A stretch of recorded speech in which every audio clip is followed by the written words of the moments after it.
Hello everyone. एक बहुत ही अच्छी स्कॉलरशिप स्कीम जो है हर साल आती रहती है, उसके बारे में हम लोग लेकर आए हैं। जैसे कि यूपी स्कॉलरशिप के बारे में हम आपको इन्फॉर्मेशन देते रहते हैं, तो आप लोग को ये भी बोलते हो कि मैम क्या अदर स्टेट वाले यूपी स्कॉलरशिप फॉर्म भर सकते हैं, तो हमने बताया था नहीं।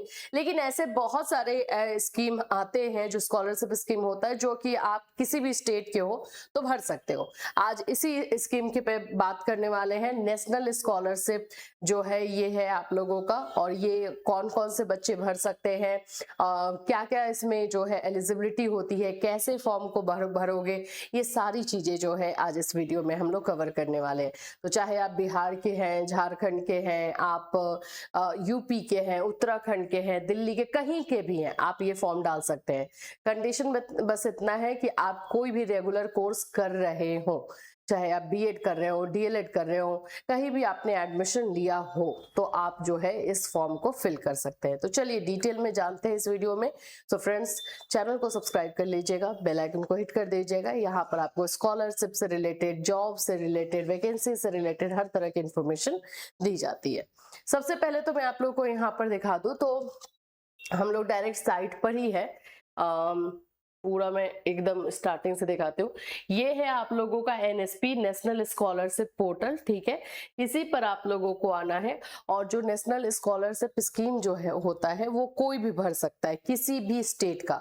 बस उसका कंडीशन ये है कि वो भारत का निवासी होना चाहिए, इंडियन सिटीजन होना चाहिए, वो फॉर्म डाल सकता है, ठीक है। अभी मैं इसका क्राइटेरिया पहले थोड़ा सा आप लोग को बता दूं। देखो एकदम स्टार्टिंग से पहले हम आते हैं, पहले वेबसाइट देख लेते हैं। आप लिखोगे एनएसपी पोर्टल, ठीक है। मैंने यहाँ पे लिखा नेशनल स्कॉलरशिप पोर्टल आ गया है, इसी पर हम क्लिक कर देंगे। इस पर हम जब क्लिक करेंगे तो इस तरह से इंटरफेस ओपन होगा। इसको हम लोग अभी देखेंगे, उससे पहले मैं आप लोग को कुछ क्राइटेरिया बता दूं भाई कि क्या क्या इसमें होना जरूरी है। सबसे पहली बात ये है, और 26-27 के लिए अभी इसमें अप्लाई हो रहा है। हर साल ये आता है, न्यू सेशन के लिए जो है एप्लीकेशन इसमें किया जाता है जिन बच्चों ने एडमिशन लिया है। सबसे पहला क्राइटेरिया आप देख सकते हो, भारत का मूल निवासी यानी कि सिटीजन ऑफ इंडिया मांग रहा है, कोई पर्टिकुलर स्टेट का नहीं मांग रहा है। तो आप किसी भी स्टेट के हो तो ये फॉर्म डाल पाओगे। आवेदक छात्र भारत के किसी मान्यता प्राप्त, ठीक है, स्कूल, कॉलेज, विश्वविद्यालय में रेगुलर छात्र होना चाहिए। अब कोई कुछ लोग जो है डिस्टेंस से, कॉरेस्पॉन्डेंस से जो है कोर्स करते हैं, वो लोग नहीं कर पाएंगे। अदरवाइज जो है आप स्कूल के स्टूडेंट हो, आप कॉलेज के हो, यूनिवर्सिटी के हो, लेकिन रेगुलर आपने कोर्स लिया हुआ है, एडमिशन उसमें आपका है, तो बिल्कुल आप कर सकते हैं। आपका जिस भी क्लास के लिए आप अप्लाई करो, जैसे फॉर एग्जांपल एक मैं मान लेती हूँ कि आप मान लो कि इसमें बीएड में भी हो, ठीक है, बीएड में आपने एडमिशन लिया है, ठीक। तो बीएड से पहले आपने ग्रेजुएशन किया था, तो ग्रेजुएशन में आपके 50% मार्क्स होने चाहिए। तो जिस भी कोर्स के लिए आप अप्लाई कर रहे हो, उसके पीछे वाले कोर्स में आपका 50% होना चाहिए। अब ये मैं अगर डीएलएड का बोलूं, तो डीएलएड में भी अगर यूपी से कर रहे हो तो ग्रेजुएशन ही देखा जाएगा, अगर अदर स्टेट से है तो 12th का देखा जाएगा। तो उसके पीछे वाले कोर्स में 50% अंक होने चाहिए।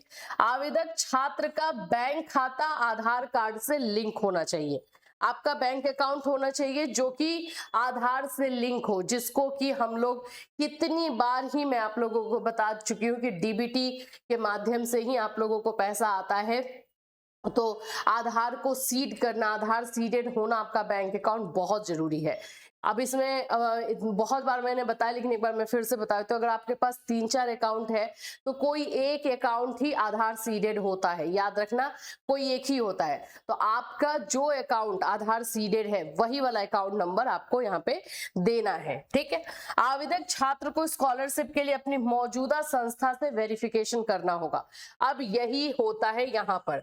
अब आप मान लो कि कहीं पर आपने एडमिशन ले लिया है, ठीक है, और आप इसके लिए अप्लाई कर रहे हो, तो वहां से एक बोनाफाइड बनता है, ठीक है, वो बनाना हो। बोनाफाइड का मतलब ऐसा लगता है कि पता नहीं क्या बनवाना हो, एक लेटर लिखवाना होता है जिसमें कि कॉलेज वाले लिख करके देते हैं कि हाँ ये स्टूडेंट हमारे इस कोर्स में एनरोल है, और फिर उनका साइन एंड स्टैंप होता है और उनके लेटर पैड पे होता है। बस यही चीजें होती है, इसी को बोनाफाइड बोलते हैं। तो ये बना करके जो है वो वहां पे आए। यहाँ पे बोनाफाइड इसलिए नहीं लिखा है ना कि मतलब बोनाफाइड थोड़ा टेक्निकल हो जाता है। आपको एक लेटर, देखिए, आवेदक छात्र को स्कॉलरशिप के लिए अपनी मौजूदा संस्था से वेरिफिकेशन करवाना होगा। वेरिफिकेशन वही है ये आपको भाई वहां पर लेटर एक लेना होगा, ताकि हाँ ये वाला फॉर्म जो है आप फिल कर रहे हो। आवेदक छात्र के पास इसमें मांगे जाने वाले सभी जरूरी दस्तावेज होने चाहिए। दस्तावेज में अभी मैं आपको एक एक करके बता दूंगी, वो सारे डॉक्यूमेंट्स है हमारे पास, वो सब इसमें आपका आधार होना चाहिए, आपका रेसिडेंशियल सर्टिफिकेट, आप कहाँ के निवासी हो ये जरूरी है इसमें, आपका एकेडमिक जो जिसके बेस पे आप जो है अप्लाई कर रहे हो, आपने जहाँ एडमिशन लिया है वहाँ का अलॉटमेंट लेटर होता है। आप सभी को अगर याद हो तो बीएड में डीएलएड में अलॉटमेंट लेटर निकलता है, मैं हमेशा बोलती हूँ कि अलॉटमेंट लेटर को संभाल के रखना बाबू, तो वो अलॉटमेंट लेटर लगा सकते हो। अगर कोई रिसीट मिला है तो वो लगा सकते हो, नहीं तो अलॉटमेंट लेटर आप लगा सकते हो, ठीक है। तो ये चीजें जो है डॉक्यूमेंट्स में रखने, और बाकी आपके फोटोज और ये सब तो चाहिए ही। अब हम आते हैं साइट पर, ये है nspscholarship.gov.in पर आना है। इसमें अप्लाई करने के लिए सबसे पहले ओटीआर करना है। अब ये ओटीआर कुछ नया चीज तो रह नहीं गया है, हर जगह पे ये ओटीआर हर साइट पर जाने से पहले करना ही हो रहा है। हम आएंगे इसमें एनएसपी में स्टूडेंट वाले कॉर्नर पे आ जाते हैं, क्यों नहीं आ पाए हम देख लेते हैं।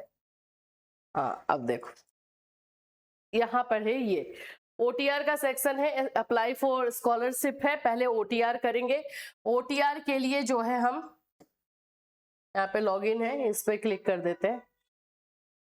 ऐसे इसी पर दूसरा एक रास्ता और है, लेकिन चलो इसी के थ्रू देखते हैं अभी पहले।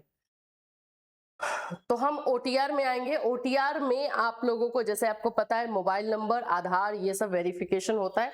ये रहा, आप रजिस्ट्रेशन करेंगे। सबसे पहले देखो ओटीआर में कैसे क्या क्या करना है, इतना प्रोसेस में होगा। पहले तो ये गाइडलाइन दिया गया, हम पढ़ेंगे, फिर हम मोबाइल नंबर को रजिस्टर करेंगे, फिर हम ई केवाईसी करेंगे, ई केवाईसी और देन हमारा फिनिश होगा, आधार कार्ड से आपका लिंक होगा। यहाँ पे सब कुछ दिया हुआ, देखिए स्टेप बताया है कि क्या क्या स्टेप में होगा ये।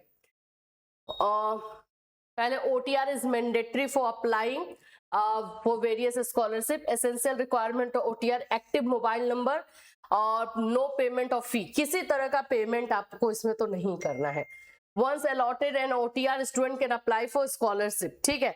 आधार रिक्वायरमेंट इसमें चाहिए होगा, आधार is required for OTR. If Aadhaar is not assigned, registration can be done using enrollment ID for Aadhaar. If a minor student has not been assigned Aadhaar, yet registration can be done using Aadhaar of her parent.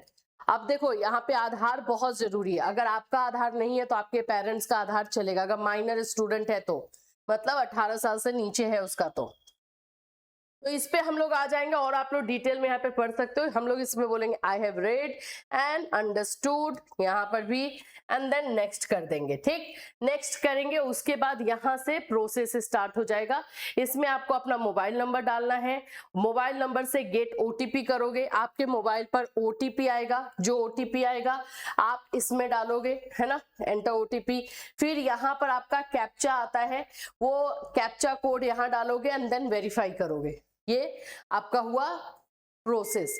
अब इसके बाद से ये mobile number हुआ, फिर e KYC में आएंगे जिसमें आपको आधार नंबर डालना होगा अपना, और वहां पे फोटो भी आपका लगेगा, फोटो भी क्लिक होगा, कैमरा से फोटो क्लिक होगा। तो उस समय फोटो क्लिक करते समय आप अपने आईज को ब्लिंक करोगे, ब्लिंक मतलब ऐसे पलक झपकाओगे ताकि वो फोटो सही से ले पाए, एंड देन फिनिश होगा। जब ये वाला काम आपका ओटीआर नंबर मिल जाएगा, वन टाइम रजिस्ट्रेशन, उसको संभाल के रखना। एनएसपी पोर्टल पे ओटीआर कर रहे हो तो उसका जरूर रजिस्ट्रेशन नंबर संभाल के रखना, बार बार तो करोगे नहीं तो, और बार बार होगा भी नहीं, तो उसको आपको संभाल के रखना होगा, ठीक है। अब जब यहाँ पर आप लोगों का हो जाएगा पूरा प्रोसेस, तब हम जाएंगे फिर स्कॉलरशिप के लॉगिन पे, और फिर हम स्कॉलरशिप के लिए जो है लॉगिन करेंगे। देखिए बैक आ गई मैं, यहाँ पे अप्लाई फॉर स्कॉलरशिप है, इसमें लॉगिन करोगे, इसमें आपको ओटीआर मांगेगा ही अपना, वो आपको डालना है, एंड देन आगे का प्रोसेस होगा, ठीक है। यहाँ पे आ जाएगा login with Aadhaar, enter Aadhaar number यहाँ पे डाल दोगे एंड देन ओटीपी आएगा, फिर ये इस तरह से आगे बढ़ाओगे। तो ये सारा प्रोसेस इसको अप्लाई करने के लिए, मैं अभी प्रोसेस लेकर नहीं आई हूँ कि कैसे अप्लाई करना, बस मैंने ये बोल दिया कि अगर कहीं पर आप लोगों ने जो एडमिशन लिया हुआ है बीएड डीएलएड जिसमें भी, तो आप और अदर स्टेट से हो तो आप इस जो है स्कॉलरशिप का बेनिफिट ले सकते हो। अब कुछ बच्चे बोलते हैं कि मैम हमने तो यूपी स्कॉलरशिप भरा है, हमने तो ये वाला भी स्कॉलरशिप भरा तो क्या हम भर दो ना भाई, क्या दिक्कत है। एनएसपी का ऐसा तो कुछ लिखा हुआ कहीं पे नहीं मिला कि आप कोई और स्कॉलरशिप डाल रहे हो तो आपको ये नहीं डालना है। ऐसा थोड़ी ना है कि ये आपको जो है कि कोई और डाल दिए तो ये नहीं मिलेगा, या फिर ये आपको कंफर्म 100% मिल जाए, ये भी तो नहीं है। तो ऐसा नहीं होता है, आप डाल दिया करो। अभी यहाँ पर स्कॉलरशिप का सेशन स्टार्ट हो रहा है। अभी आपको एचडीएफसी का आएगा, एसबीआई का आएगा और आईसीआईसीआई का आएगा। ये ऐसे बहुत सारे स्कॉलरशिप आते हैं और बहुत सारे हमारे बच्चों को मिलता है। अगर कोई ये बोलेगा कि नहीं मिलता है तो ऐसा नहीं है, मिलता है। बच्चे मैसेज करते हैं कि मैम मेरे पास आ गया, 10,000 आया था, एक को 15,000 आया था, तो आता है पैसा। तो जैसे जैसे वो सब स्कॉलरशिप का अपडेट आएगा वैसे वैसे हम आपको इन्फॉर्म करते रहेंगे। फिर मिलूंगी, till then take care everyone.